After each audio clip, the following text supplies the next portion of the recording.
ஒருமுறை பகவான் ஸ்ரீ ஹரி விஷ்ணு மற்றும் மாதா லட்சுமி பார்க்கடலில் தங்கள் ஆசனத்தில் அமர்ந்திருந்தனர். அப்போது மாதா லட்சுமி ஆழ்ந்த சிந்தனையில் இருப்பதை விஷ்ணு பகவான் கவனித்தார். புன்னகையுடன் அவர் கேட்டார், "ஓ தேவி, இன்று நீ ஏதோ ஆழ்ந்த சிந்தனையில் மூழ்கி இருக்கிறாய்.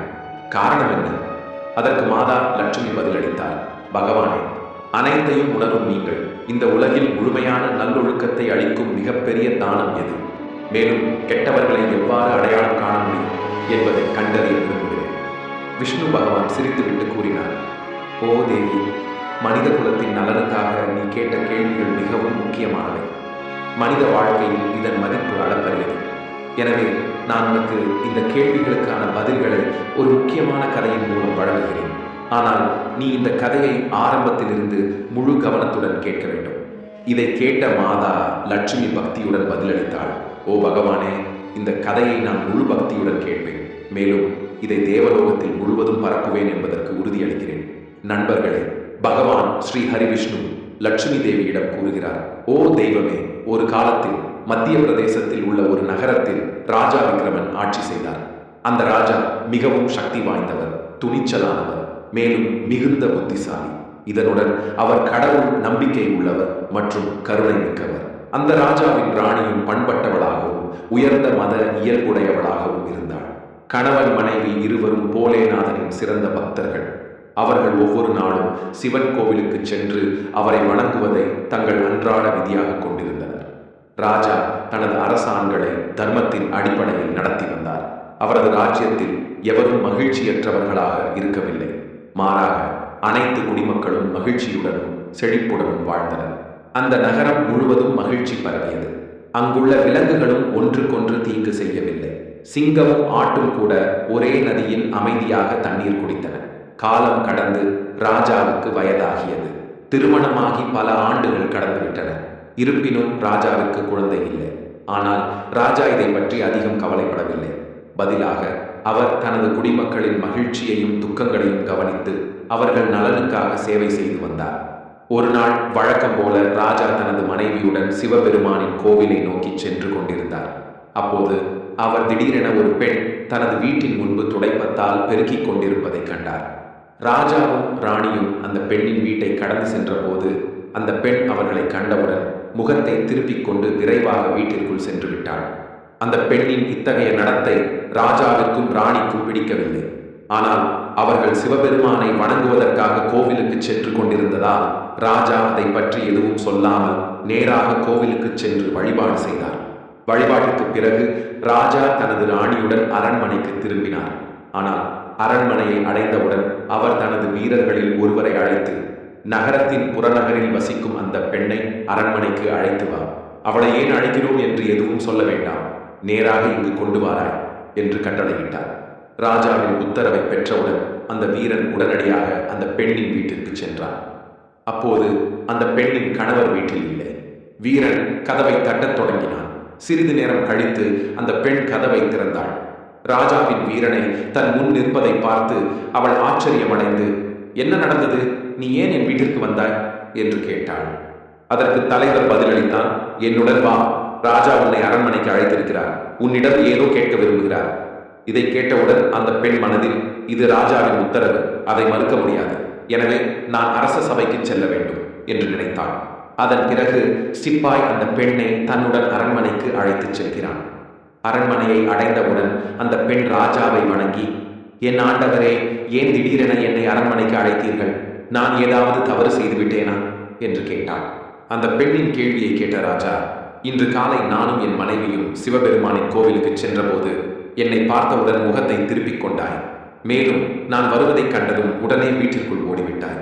என்னை பார்த்தவுடன் ஏன் இவ்வளவு மோசமாக நடந்து கொண்டாய்?" என்று கேட்டார்.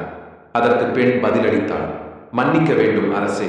நீங்கள் எனக்கு தண்டனை அளித்தாலும் எனக்கு எந்த ஆட்சேபனையும் இல்லை. ஆனால் நான் உண்மையை உறக்கச் சொல்வேன். உங்கள் அரண்மனையில் சிறந்த அறிஞர்கள் மற்றும் பண்டிதர்கள் உள்ளனர். நான் ஏதாவது தவறாகச் சொன்னால் நீங்கள் அவர்களிடம் கேட்டு தீர்வு காணலாம். எங்கள் நகரத்தில் அதிகாலையில் உங்கள் முகத்தை பார்ப்பது ஒரு அசுப சிந்தையாக கருதப்படுகிறது. ஏனெனில் நீங்கள் இன்னும் குழந்தை பெறவில்லை. அதனால் உங்களை பார்த்தவுடன் என் முகத்தை திருப்பிக் கொண்டு வீட்டிற்குள் சென்றேன்." அந்த பெண்ணின் வார்த்தைகளை கேட்ட ராஜா ஆச்சரியமடைந்தார். இந்த பெண் முற்றிலும் உண்மையையே பேசுகிறாள் என்று மனதில் நினைத்தார். ஒரு நகரத்தின் ராஜாவாக இருந்தாலும் குழந்தை இல்லாதவன் என்ற நிலை அவரது குடிமக்களுக்கு கூட நல்லதாக கருதப்படவில்லை. பின்னர் ராஜா அந்த பெண்ணை அவள் வீட்டிற்கு திரும்ப அனுமதித்தார். ஆனால் இதனால் அவர் மனதில் ஆழ்ந்த சிந்தனையில் மூழ்கினார். இப்போது நான் சிவன் கோவிலுக்கு சென்று ஒரு குழந்தை பெற யாகம் செய்ய வேண்டும். அன்பே, நம் நகர மக்கள் நமக்கு இன்னும் குழந்தை இல்லாததால் நம் முகத்தை பார்க்க கூட விரும்பவில்லை. எனவே நாம் சிவபெருமானின் கோவிலுக்கு சென்று ஒரு மகனை பெற யாகம் செய்ய வேண்டும். ராஜாவின் வார்த்தைகளை கேட்ட ராணியும் உடனடியாக ஒப்புக்கொண்டாள். பின்னர் இருவரும் சிவபெருமானின் கோவிலுக்கு சென்று குழந்தை பிறக்க வேண்டும் என பிரார்த்தனை செய்தனர்.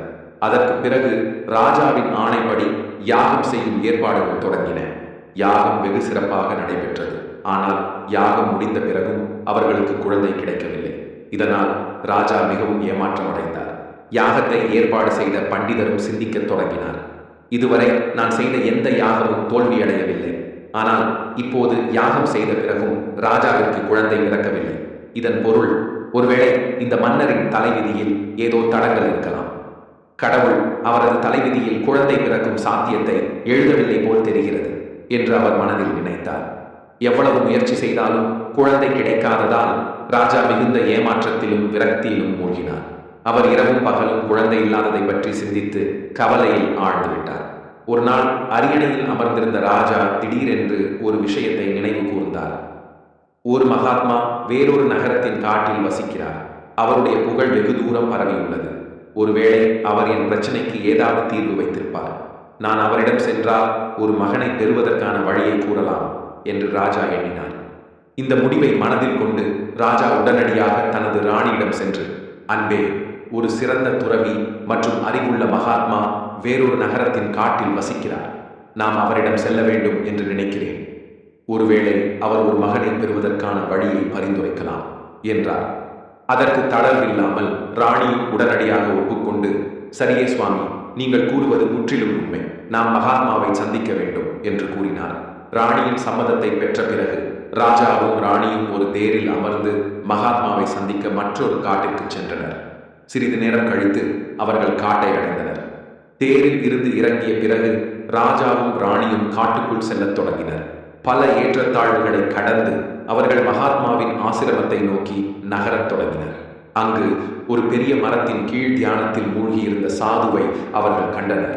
அந்த காட்சியை பார்த்ததும் ராஜாவும் ராணியும் சிறிது நேரம் அமைதியாக நின்றனர். ஏனெனில் அவரது தியானத்தில் எந்தவிதமான இடையூறும் ஏற்படக்கூடாது.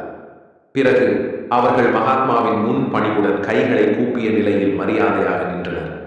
சிறிது நேரம் கழித்து மகாத்மா தனது தியானத்திலிருந்து வெளியே வந்து கண்களை திறந்தார். பின்னர் ராஜாவும் ராணியும் கூப்பி கைகளுடன் தம் முன் நிற்பதை கண்டார். மகாத்மா அந்த ராஜாவை நன்கு அறிந்திருந்ததால் அவரை பார்த்தவுடன் அடையாளம் கண்டுகொண்டு புன்னகையுடன், ஓ ராஜா, இன்று ஏன் திடீரென்று எங்களிடம் வந்தீர்கள் என்று கேட்டார். அதற்கு பதிலளித்த ராஜா பணிவுடன் சாதுவை வணங்கி தனது வேதனையை சொன்னார். ஒரு மகனை பெறுவதற்காக அவர் எவ்வாறு யாகம் செய்தார் என்பதை விவரித்தார். ஆனால் அந்த முயற்சிகள் அனைத்தும் வீணாகிவிட்டதாக வருந்தினார். இதையெல்லாம் கேட்ட பிறகு மகாத்மா சில கணங்கள் அமைதியாகி கண்களை மூடிக்கொண்டார். அவர் மீண்டும் தியானம் செய்து ராஜாவின் வாழ்க்கையின் நிகழ்வுகளை உள்நோக்கத்திலிருந்து கவனிக்கத் தொடங்கினார். சிறிது நேரம் கழித்து கண்களை திறந்து தீவிரமான தொனியில், ராஜா, உன் வாழ்க்கையின் ஒரு உண்மையை நான் கண்டிருக்கிறேன். அதை கேட்டவுடன் நீ வேதனைப்படக்கூடும். நீ முந்தைய ஜென்மத்தில் செய்த பாவத்தின் விளைவு இந்த ஜென்மத்தில் உன் மீது கடுமையாக விழுந்துள்ளது என்று கூறினார். நீ முந்தைய ஜென்மத்தில் மிகப்பெரிய பாவம் செய்திருந்தாய். அதனால்தான் இந்த ஜென்மத்தில் உனக்கு குழந்தை பேறு இல்லை. நீ எவ்வளவு முயன்றாலும் உன் முயற்சிகள் அனைத்தும் வீணாகின்றன. மகாத்மாவின் வார்த்தைகளை கேட்டதும் ராஜா அவரது காலில் விழுந்து, ஓ மகாத்மா, தயவு செய்து இதை சொல்லாதீர்கள். ஓ ராஜா, இவ்வளவு பொறுமையின்மை உனக்கு பொருந்தாது. உன் வலியை போக்குவதற்கான தீர்வை இப்போது நான் உனக்கு சொல்கிறேன். அதை செய்த பிறகு உனக்கு நிச்சயமாக ஒரு மகன் பிறப்பான். இதை சொல்லிவிட்டு மகாத்மா தனது குடிசைக்குள் சென்று சிறிது நேரம் கழித்து கையில் ஒரு கிண்ணம் பாயாசத்துடன் வெளியே வந்தார். ராஜாவிடம் பாயாசத்தை சாயில் கொடுத்து, ராஜா, அரண்மனையை அடைந்த பிறகு நீங்களும் ராணியும் குளித்த பிறகு நீங்கள் இருவரும் இந்த பாயாசத்தை பிரசாதமாக எடுத்துக்கொள்ள வேண்டும். இதை செய்வதன் மூலம் உங்களுக்கு நிச்சயமாக ஒரு மகன் பிறப்பான் என்றார். ஆனால் அரசே, ஒரு விஷயத்தை நீங்கள் நினைவில் கொள்ள கொள்ள வேண்டும். உங்கள் மகனுக்கு 20 வயது ஆகும் போது இறந்து விடுவார் என்று மகாத்மா கூறினார். அவரது கருத்தை கேட்டதும் ராஜா ஆழ்ந்த எண்ணங்களில் மூழ்கினார். குறைந்தபட்சம் 20 வருடங்கள் மட்டுமே இருந்தாலும் குழந்தை இல்லாததன் களங்கம் நீங்கும், ஒரு குழந்தையை பெற்ற மகிழ்ச்சியாவது கிடைக்கும் என்று அவர் மனதில் நினைத்தார். ராஜா இதை ஏற்றுக்கொண்டு மகாத்மாஜியிடம், ஓ மகாத்மா, உங்கள் ஆசீர்வாதங்களையும் வழிகாட்டுதலையும் நான் ஏற்றுக்கொள்கிறேன். தயவு செய்து எங்களுக்கு இந்த வாய்ப்பை தாருங்கள் என்று கேட்டார். மகாத்மாஜி சிரித்துக்கொண்டே ராஜாவை ஆசீர்வதித்தார். ராஜாவும் ராணியும் அவரது காலடியில் வணங்கினர். பின்னர் அவர்கள் தங்கள் தேரில் அமர்ந்து அரண்மனைக்கு திரும்பினர். அரண்மனையை அடைந்ததும் ராஜாவும் ராணியும் குளித்துவிட்டு பக்தியுடன் பாயாசம் அருந்தினர். அதை மகாதேவனின் பிரசாதமாக கருதினர். சில நாட்களுக்கு பிறகு ராணி கர்ப்பமானாள். இது அவளுக்கு பேரானந்தத்தை அளித்தது. இந்த மங்களகரமான செய்தியை கேட்டதும் ராஜாவும் மகிழ்ச்சியில் துள்ளி குதித்தார். குழந்தை பேற்றின் இந்த நல்ல செய்தியை சாதுவிடம் தெரிவிக்க மன்னர் முடிவு செய்தார். அவர் தனது தேரில் நிறைய பழங்கள், பூக்கள், துணிகள் மற்றும் பிற பரிசுகளை ஏற்றிக்கொண்டு காட்டில் உள்ள மகாத்மாவின் குடிசையை நோக்கிச் சென்றார். குடிசையை அடைந்ததும் ராஜா தேரை நிறுத்திவிட்டு பணிவுடன் கீழே இறங்கினார். மகாத்மா தியானத்தில் அமர்ந்திருந்தார். ராஜா அவரது அருகில் சென்று அனைத்து ஆடைகள், பழங்கள் மற்றும் பூக்களை அவருக்கு அர்ப்பணித்து ஆழ்ந்த மரியாதையுடன் வணங்கி, ஓ மகாத்மா, உங்கள் அருளால் மட்டுமே நாங்கள் குழந்தை பேற்றின் மகிழ்ச்சியை பெறப்போகிறோம். எனவே என் சிறிய பரிசை ஏற்றுக்கொள்ளுங்கள் என்றார். ராஜாவின் பணிவு மற்றும் நன்றியுணர்வில் மகாத்மாஜி மிகவும் மகிழ்ந்தார். அவர் ராஜாவின் பரிசை ஏற்றுக்கொண்டு, ராஜன், உங்கள் பக்தியும் உறுதியும் மட்டுமே உங்கள் வாழ்க்கையில் பலனை தரும். அவை விலை மதிப்பற்றவை. உங்கள் குழந்தை நல்லொழுக்கம் உள்ளவராகவும் மத நம்பிக்கை கொண்டவராகவும் வளரட்டும் என்று ஆசீர்வதித்தார். மகாத்மாவின் ஆசிகளை பெற்ற பிறகு ராஜா அவரிடம் விடைபெற்று தனது தேரில் அமர்ந்து அரண்மனைக்கு சென்றார். அரண்மனைக்கு திரும்பிய ராஜா மகிழ்ச்சியுடன் கொண்டாடினார். நாட்கள் கழிந்தன. இறுதியாக ராஜாவின் மகன் பிறந்த நல்ல நாள் வந்தது. மகன் பிறந்தவுடன் அரண்மனை மகிழ்ச்சியால் நிறைந்தது. ராஜா மகனின் பிறப்பை கொண்டாட முழு நகரத்திலும் ஒரு விழாவை ஏற்பாடு செய்தார். அரண்மனை மலர்களாலும் வண்ணமயமான விளக்குகளாலும் அலங்கரிக்கப்பட்டது. காலத்தினுடன் மகன் தனது தந்தையின் குணங்களை வெளிப்படுத்த தொடங்கினார்.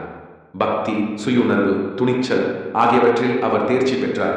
இதை கண்ட ராஜாவின் இதயம் பெருமையால் நிரம்பியது. சாவுரிய வீரரின் குணங்களையும் நடத்தையையும் பார்த்து அவர் தனது தந்தையைப் போலவே ஒரு சிறந்த மன்னராக மாறுவார் என்று அனைவரும் உறுதியாக நம்பினர். காலம் செல்ல செல்ல மன்னரின் இதயம் பெருமையாலும் மகிழ்ச்சியாலும் நிறைந்தது. குழந்தை மகிழ்ச்சியுடன் வளர்ந்தது. இது மன்னரின் எல்லா கவலைகளையும் நீக்கியது.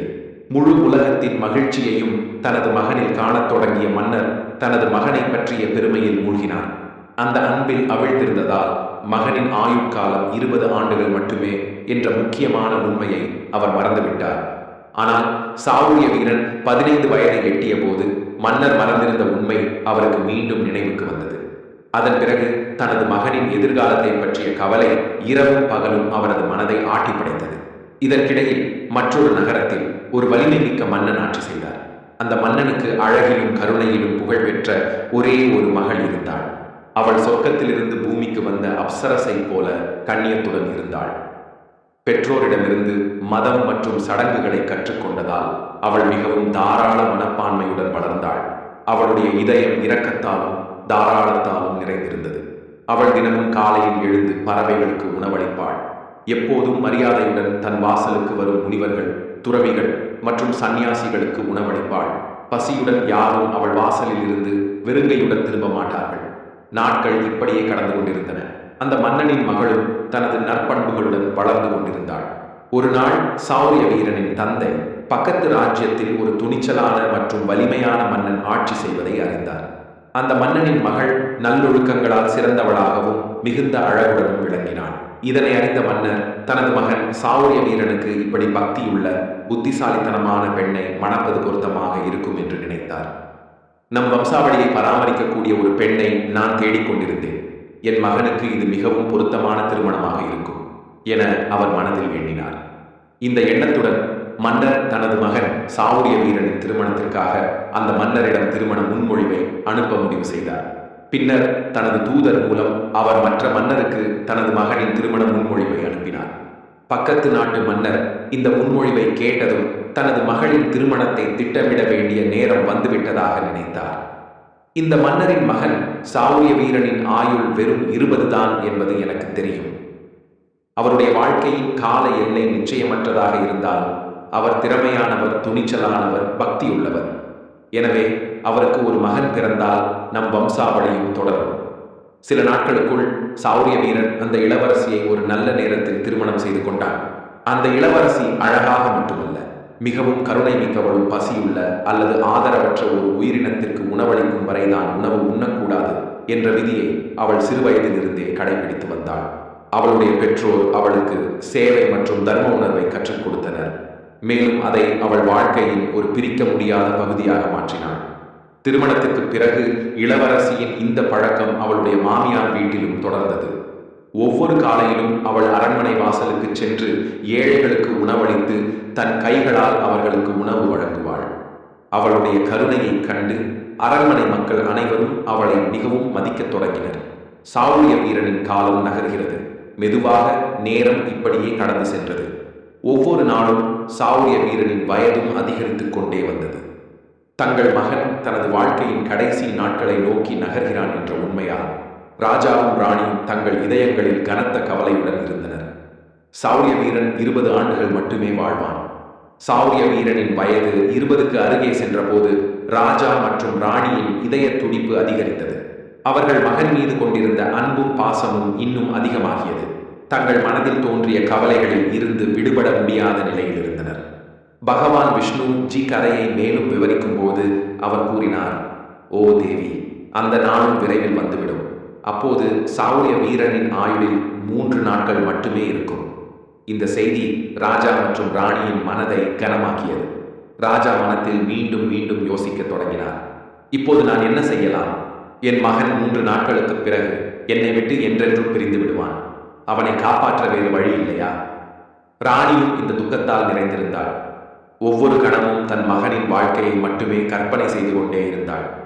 தங்கள் மகன் மீதான அதிகமான அன்பு அவர்களை நோய்வாய்ப்பட்டு பலவீனமாக்கியது. இருவரும் மிகுந்த சோகத்தில் இருந்தனர். உணவு கூட கொள்ளாமல் இருந்தனர். ஆனால் தங்கள் வலியை யாரிடமும் வெளிப்படுத்தவில்லை. அரண்மனை மக்கள் இதை அறியக்கூடாது என்ற எண்ணத்தோடு அவர்கள் தங்கள் வேதனையை உள்ளுக்குள் மறைத்தனர்.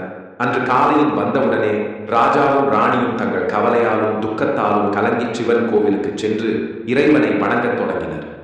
இருவரும் பகவான் பரமேஸ்வரனை வேண்டி, ஓ ஆண்டவரே, எங்கள் மகனின் மரண துக்கத்தை தாங்கும் வலிமையை எங்களுக்கு தாரும். ஒருவரின் விதியில் என்ன எழுதப்பட்டிருந்தாலும் அதை யாராலும் மாற்ற முடியாது என்பதை நாங்கள் அறிவோம். அது எப்படியும் நடைபெறவே செய்யும். ஆனால் இந்த நேரம் எங்களுக்கு பேரழுத்தமாக இருக்கிறது என்று பிரார்த்தித்தனர். மறுபுறம் இளவரசர் சாவுரிய வீரரின் மனைவி தனது அன்றாட மத செயல்களில் முழுமையாக ஈடுபட்டிருந்தாள். ஒவ்வொரு நாளும் போலவே பசித்தவர்களுக்கும் ஏழைகளுக்கும் உணவளித்து வந்தாள். அவள் பறவைகளுக்கும் உணவளித்து தேவைப்படுபவர்களுக்கு உதவி செய்து கொண்டிருந்தாள். அவளுக்கு தன் கணவரின் விதியை பற்றி எதுவும் தெரியாது. அதனால் அவள் கவலையற்றவளாகவும் தன் கடமைகளில் மூழ்கியிருந்தாளாம். இதற்கிடையில் யமலோகத்தில் தர்மராஜன் இன்றைய இளவரசர் சாவுரிய வீரனின் மரண நாள் என்பதை கண்டார். உடனடியாக தனது 2 முக்கிய தூதர்களை அழைத்து உத்தரவிட்டார். சிறிது நேரம் கழித்து இளவரசர் சாவுரிய வீரின் ஆன்மாவை அவரது உடலிலிருந்து எடுத்து யமலோகத்திற்கு அழைத்து வாருங்கள். ஆனால் அவரது மரணம் ஒரு குறிப்பிட்ட காரணத்தால் மட்டுமே நிகழும். ஒரு காளை பின்னால் இருந்து உதைத்தால் மட்டுமே அவர் உயிரிழப்பார். அந்த காளை இளவரசரை உதைக்கும் போது தான் அவரது ஆன்மா நம்மிடம் வரும். எனவே நீங்கள் இருவரும் பூமிக்கு சென்று ஒரு காளையை தூண்டி இளவரசரை உதைக்கச் செய்யுங்கள். தர்மராஜனின் மாயையால் ஒரு காளையின் மனதில் அரண்மனையின் அழகிய தோட்டத்திற்குள் நுழைந்து அங்கு சுற்றி திரிய வேண்டும் என்ற எண்ணம் தோன்றியது. அரண்மனையின் தோட்டம் எப்படி இருக்கும் என கருதிய அந்த காளை எந்த தடையும் இல்லாமல் மெதுவாக நடந்து அரண்மனையின் தோட்டத்தை அடைந்தது. தற்செயலாக அது இளவரசர் தினமும் நடைபயணம் செய்யும் அதே தோட்டம்தான். தர்மராஜனின் மாயையால் ஈர்க்கப்பட்ட அந்த காளை தோட்டத்திற்குள் நுழைந்ததும் மேய்ந்து சுற்றி திரியத் தொடங்கியது. அதே நேரத்தில் யமலோகத்தில் இருந்து வந்த 2 தூதர்கள் அரண்மனையின் தோட்ட வாயிலுக்கு அருகில் நின்றனர். இருவரும் தோட்டத்திற்குள் நடக்கும் செயல்களை கவனமாக கண்காணிக்கத் தொடங்கினர். சிறிது நேரம் கழித்து இளவரசர் சாவுரிய வீரன் நடைப்பயணத்திற்காக தோட்டத்திற்குள் நுழைந்தார். இளவரசர் அங்கு காளை இருப்பதை அறியாமல் தோட்டத்தில் நடக்கத் தொடங்கினார். பின்னர் யமராஜரின் தூதர்கள் இருவரும் தங்கள் மனதில் இப்போது சிறிது நேரத்தில் இளவரசர் சௌரிய வீரரின் வாழ்க்கை முடிவடையும் நேரம் நெருங்கிவிடும் என்று நினைத்துக் கொண்டிருந்தனர். இந்த காளை இளவரசரை தாக்கும் தருணத்திற்காக நாங்கள் காத்திருக்கிறோம். பின்னர் அவரது உயிரை பறித்து யமலோகத்திற்கு திரும்புவோம். 2 தூதர்களும் இப்படி யோசித்துக் கொண்டிருந்த போது பக்கத்து நகரத்தில் ஒரு வினோதமான நிகழ்வு நடந்தது. இந்த அதிசய நிகழ்வு இளவரசனின் தலைவிதியை மாற்றப் போவதை தூதர்கள் அறிந்திருக்கவில்லை. பக்கத்து நகரத்தில் ஒரு ஏழை பிராமணர் வசித்து வந்தார். அந்த பிராமணருக்கு ஒரு மகள் இருந்தாள். அவளை அவர் தகுந்த காலத்தில் திருமணம் செய்து வைத்தார். ஆனால் துரதிர்ஷ்டவசமாக மகளின் கணவர் தீய குணமுடையவர். அவர் அதிகமாக குடித்து சூதாடியும் பிற பெண்களோடு உறவுகளையும் கொண்டிருந்தார். மேலும் குடிபோதையில் தனது மனைவியை அடிக்கடி அடித்துவிட்டு அவளை வீட்டிலிருந்து வெளியேற்ற முயற்சித்தார். இதனால் அந்த மகள் மிகுந்த சோகமும் துன்பமும் அனுபவிக்கத் தொடங்கினாள். அவள் கணவருடன் சில காலம் தங்கியிருந்த போது ஒரு நாள் அவள் கர்ப்பமாகிவிட்டாள். எனவே ஒரு நாள் கணவரின் அடியை தாங்க முடியாமல் அவரை விட்டு வெளியேறி தந்தையின் வீட்டிற்கு வந்தாள். அவள் தன் தந்தையிடம் கண்ணீருடன் கூறினாள், அப்பா, இன்றிலிருந்து நான் என் கணவருடன் வாழ முடியாது. ஏனென்றால் அவர் தினமும் என்னை அடித்து மோசமாக அவமானப்படுத்துகிறார். அவரது இந்த நடத்தையால் நான் சலித்து அவரை விட்டுவிட்டு என் தாய் வீட்டிற்கு வந்துவிட்டேன். தயவு செய்து என்னை மன்னியுங்கள். இப்போது நான் என் தாய் வீட்டில் மட்டுமே வாழ விரும்புகிறேன். அவருடைய தந்தை இப்போது மிகவும் வயதானவர். அவருக்கு நல்ல வருமானம் ஈட்ட எந்த வழியும் இல்லை. இதனால் அவர் ஒவ்வொரு நாளும் நகரத்தின் வெவ்வேறு வீடுகளை சென்று பிச்சை எடுத்து எப்படியாவது தன் குடும்பத்திற்கும் உணவு விநியோகிக்க வேண்டியிருந்தது. மகளின் கர்ப்ப காலம் முடிந்ததும் அவள் ஒரு அழகான மகனை பெற்றெடுத்தாள். ஆனால் பிரசவத்திற்கு பிறகு அவளுக்கு வலுவான பசி ஏற்பட்டது. அவளுக்கு உணவு தேவைப்பட்டதால் அவள் தன் தந்தையிடம் உணவு கேட்க ஆரம்பித்தாள். துரதிருஷ்டவசமாக அவளுடைய தந்தை காலையிலிருந்து பிச்சைக்காக நகரம் முழுவதும் சுற்றினாலும் அந்த நாளில் யாரும் அவருக்கு பிச்சை கொடுக்கவில்லை. நண்பர்களே, வறுமை என்பது எந்த மனிதனின் மிகப்பெரிய சாபம். அது மனிதனின் சுயமரியாதையை இழக்கும் நிலைக்கு கொண்டு செல்கிறது. அந்த ஏழை பிராமணனுக்கு யாரும் உணவு வழங்கவில்லை. இதனால் அவர் பெருங்கையுடன் வீடு திரும்பினார். அவரது மகள் பசியால் மிகவும் அமைதியற்றவளாக இருந்தாள். வயதான பிராமணர் ஏமாற்றத்துடனும் வெறுங்கையுடனும் வீடு திரும்பிய போது அவரது மகள் அவரை உணவின்றி வருவதை கண்டாள். அவள் கண்களில் துக்கம் பெருக்கெடுத்தது. அவள் அழுகையுடன் தன் தந்தையிடம், அப்பா, என்னால் பசியை தாங்க முடியவில்லை. 3 நாட்களாக நான் ஒரு கவலம் உணவு கூட சாப்பிடவில்லை. என் உடலில் சக்தியே இல்லை. உங்கள் கையில் ஏதாவது பிச்சை இருந்தால் தயவு செய்து எனக்கு கொடுங்கள். இல்லையெனில் நான் பசியால் உயிரிழந்து விடுவேன் என்று வலியோடு சொன்னாள். தன் மகளின் துயரத்தை கண்ட வயதான பிராமணர் அவளை ஆறுதல் படுத்தி, மகளே, கவலைப்படாதே, சிறிது நேரத்தில் திரும்பி வருகிறேன். நான் அருகிலுள்ள நகரத்திற்கு சென்று அங்குள்ள ராஜாவின் அரண்மனைக்கு சென்று பிச்சை கேட்பேன். ஏதாவது கிடைத்தால் உடனடியாக உனக்காக கொண்டு வருவேன் என்று கூறி அவன் வெளியேறினார். மறுபுறம் அந்த நகரத்தின் இளவரசர் சௌரிய வீரரின் மனைவி ஒவ்வொரு நாளும் ஏழைகளுக்கு உணவு வழங்குவாள். ஆனால் அன்று அரசரும் ராணியும் தங்கள் மகனின் உடல்நிலை குறித்து கவலைப்பட்டதால் இளவரசி தன் அறையில் இருந்தாள். இதனால் அவர் அன்று ஏழைகளுக்கு உணவளிக்கவில்லை. ஆனால் அவள் தனது கணவருக்காக உணவை சமைத்து அதை ஒரு தட்டில் அலங்கரித்து வைத்திருந்தாள். அவன் தோட்டத்தில் நடைபயிற்சி செய்து திரும்பும் போது அவருக்கு உணவளிக்க எண்ணியிருந்தாள். இதற்கிடையில் வயதான பிராமணர் அரண்மனையை அடைந்தார். அவனை பார்த்ததும் இளவரசியின் மனைவிக்கு அவர் மேல் பரிதாபம் ஏற்பட்டது. பிராமணர் பணிவுடன், இவர் பசியால் மிகவும் கஷ்டப்படுபவர். அவருக்கு உதவ விரும்பிய அவள் திடீரென்று யோசித்தாள். இந்த உணவை என் கணவருக்காக செய்துள்ளேன். இதை அவருக்கு கொடுத்தால் அவர் என்ன சாப்பிடுவார் என்று எண்ணியவள் உடனே நினைவு கூர்ந்தாள். என் கணவர் இன்னும் தோட்டத்தில் இருக்கிறார். அவர் திரும்பி வந்தவுடன் அவருக்கு புதிய உணவு சமைக்கலாம். ஆனால் இப்போது பசியால் அவதிப்படும் இந்த பிராமணருக்கு போதுமான உணவளிக்க வேண்டும். பசி கொடுமையை தாங்க முடியாது என்று கருதி இளவரசி தனது கணவருக்காக செய்திருந்த உணவை அந்த பசியால் கஷ்டப்படும் பிராமணருக்கு அளித்தார். அதன் பிறகு பிராமணர் உணவு தட்டுடன் அவசரமாக தனது நகரத்திற்கு புறப்பட்டார். அவர் உணவுடன் வீட்டிற்கு வந்தபோது 3 நாட்களாக பசியால் அவதிப்பட்டிருந்த அவரது மகள் மிகவும் தளர்ந்த நிலையில் இருந்தாள். பசியின் வலி அவளது முகத்தில் தெளிவாக காணப்பட்டது. மறுபுறம் தோட்டத்தில் நடைப்பயணத்திற்கு சென்ற இளவரசர் சௌரிய வீரன் தனது அறைக்கு திரும்பிக் கொண்டிருந்தார்.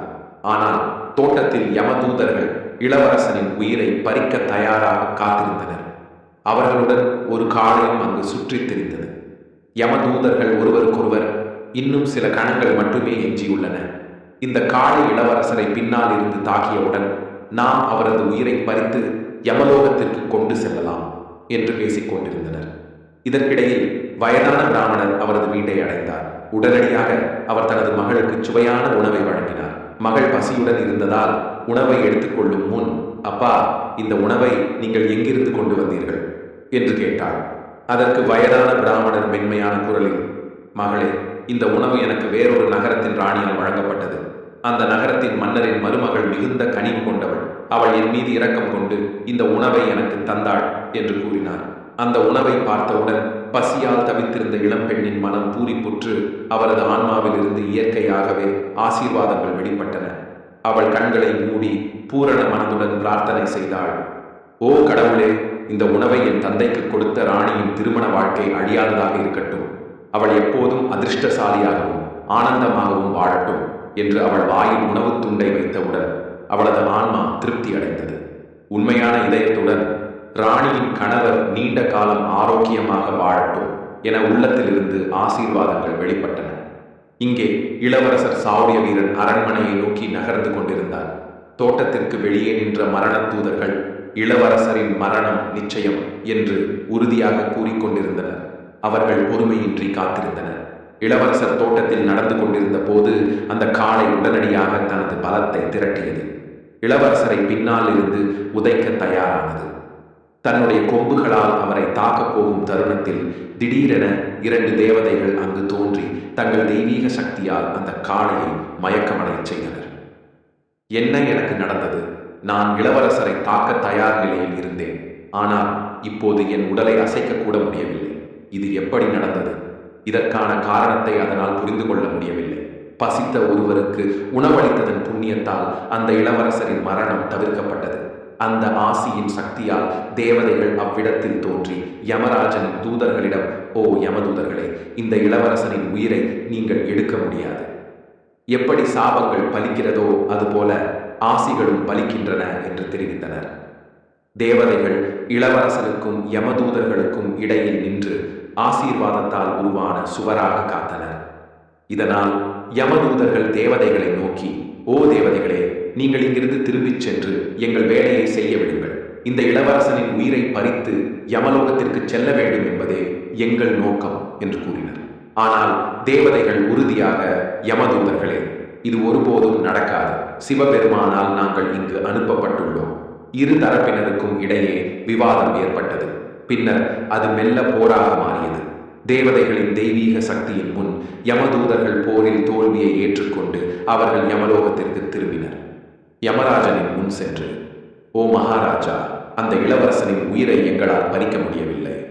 இரு தேவதைகள் அங்கு தோன்றி எங்கள் சக்திகளுக்கு எதிராக நின்றன என்று தெரிவித்தனர். இதை கேட்ட யமராஜர் ஆழ்ந்த சிந்தனையில் ஆழ்ந்து, அந்த இளவரசனின் மரணத்திற்கு தடையாக மாறி வரும் பெரிய சக்தி அவன் செய்த தானங்களும் பெற்ற ஆசிகளும் தான் என்று கூறினார். யமராஜனின் தூதர்கள், ஓ மகாராஜா, இளவரசனின் தானம் மற்றும் ஆசிகளின் பலன் அவனுக்கு பெரும் பாதுகாப்பாக உள்ளது என்று கூறினர். இதை உணர்ந்த யமராஜர், நீங்கள் இந்த வேலையை செய்ய முடியாது. எனவே நானே பூமிக்கு சென்று அந்த இளவரசனின் உயிரை பறிக்க வேண்டும் என்று தீர்மானித்தார். யமராஜர் பூமிக்கு சென்று அந்த இளவரசரின் அரண்மனையின் தோட்டத்தில் தோன்றினார். அங்கு வந்த அவர் தேவ தூதர்களிடம், விதியின் சட்டம் மாறாதது. ஒருவரின் ஆயுள் முடிந்தவுடன் அவர் யமலோகத்திற்கு செல்ல வேண்டும். இளவரசனின் ஆயுளும் முடிந்துவிட்டது. எனவே நான் இப்போது அவனது உயிரை பறிக்க வந்துள்ளேன் என்று கூறினார். அப்போது தேவதைகள் மீண்டும் தோன்றி, ஓ யமராஜா, பிரம்மாவாலும் விஷ்ணுவாலும் கூட ஒரு சாபத்தை மாற்ற முடியாது. அதுபோல ஆசிகளையும் மாற்ற முடியாது. பசித்தவர்களுக்கு உணவளித்ததற்காகவே இளவரசனுக்கு வரமளிக்கப்பட்டுள்ளது என்று கூறினர். இதை கேட்ட யமராஜா, உண்மையாகவே நீங்கள் சொல்வது சரியே, ஆனால் இப்போது நான் என்ன செய்ய வேண்டும் என்று கேட்டார். அதற்கு தேவதைகள், ஓ மகாராஜா, இளவரசனின் ஆயுளை 100 ஆண்டுகளாக நீட்டிக்கவும், பின்னரே நீங்கள் அவனின் உயிரை பறிக்கலாம். இளவரசர் சௌரிய வீரரின் ஆயுளை 100 ஆண்டுகளாக மாற்றுகிறேன் என்று கூறி யமலோகத்திற்கு திரும்பினார். இந்த கதையை சொல்லி முடித்த பிறகு பகவான் விஷ்ணு மாதா லட்சுமியிடம், ஓ தேவி, பசித்தவர்களுக்கு உணவளித்ததன் புண்ணியத்தால் அந்த இளவரசரின் மரணம் தவிர்க்கப்பட்டது. மேலும் அவனது ஆயுள் அதிகரிக்கப்பட்டது. இதனால் தான் உணவு தானம் மிகப்பெரிய தானமாக கருதப்படுகிறது. பசித்தவர்களுக்கு அளிக்கப்படும் உணவு அஸ்வமேத யாகத்தின் பலனுக்கு சமமானது. எனவே பசியோடு இருப்பவர்களுக்கு உணவு வழங்குவது மிகப்பெரிய புண்ணியமாகும். மாதா லட்சுமி: ஓ பகவானே, இன்று நீங்கள் எனக்கு மகத்தான அறிவை வழங்கினீர்கள். எனது எல்லா கேள்விகளுக்கும் பதிலை பெற்றுள்ளேன். இந்த கதையை உலகம் முழுவதும் பரப்புவேன் என்று உறுதியளித்தார். சகோதரர்களே, இந்த கதையை பற்றிய உங்கள் கருத்துக்களை கமெண்ட்ஸில் எழுத மறவாதீர்கள்.